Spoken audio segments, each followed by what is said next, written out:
Assalamualaikum warahmatullahi wabarakatuh. Perkenalkan, nama saya Anatul Husna dari Prodi Bimbingan Konseling Islam.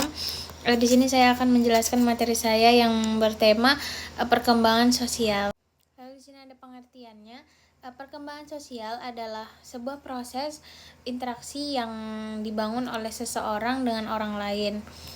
Setiap kehidupan di dunia tergantung pada kemampuan beradaptasi terhadap lingkungannya dalam arti luas.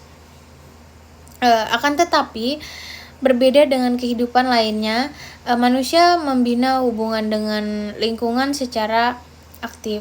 Perkembangan sosial merupakan pencapaian kematangan dalam hubungan sosial. Perkembangan sosial dapat pula diartikan sebagai proses belajar untuk menyesuaikan diri terhadap norma-norma kelompok moral dan tradisi. Di sini ada faktor-faktor yang mempengaruhi perkembangan sosial. Yang pertama ada keluarga. Keluarga ini berperan penting yang memberikan pengaruh terhadap berbagai aspek perkembangan anak, termasuk perkembangan sosialnya. Lalu yang kedua ada kematangan. Untuk dapat bersosialisasi dengan baik, diperlukan kematangan fisik dan psikis sehingga mampu mempertimbangkan proses sosial. Lalu yang ketiga ada pendidikan. Pendidikan ini merupakan proses sosialisasi yang terarah. Hakikat pendidikan sebagai proses peroperasian ilmu yang normatif.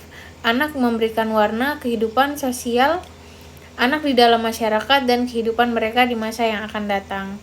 Lalu yang keempat ada kapasitas mental, yaitu emosi dan intelijensi. Kemampuan berpikir dapat banyak mempengaruhi banyak hal seperti kemampuan belajar, memecahkan masalah, dan berbahasa.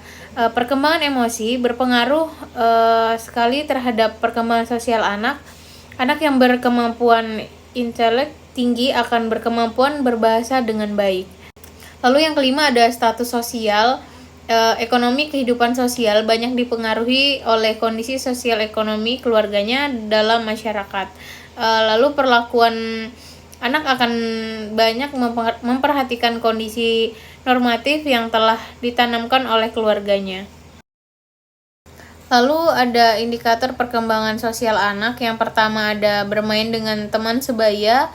Lalu yang kedua mengetahui perasaan teman dan merespon secara wajar. Lalu yang ketiga berbagi dengan orang lain seperti mungkin makanan atau lain-lainnya. Lalu yang keempat menghargai hak atau pendapat karya orang lain seperti mainan orang lain atau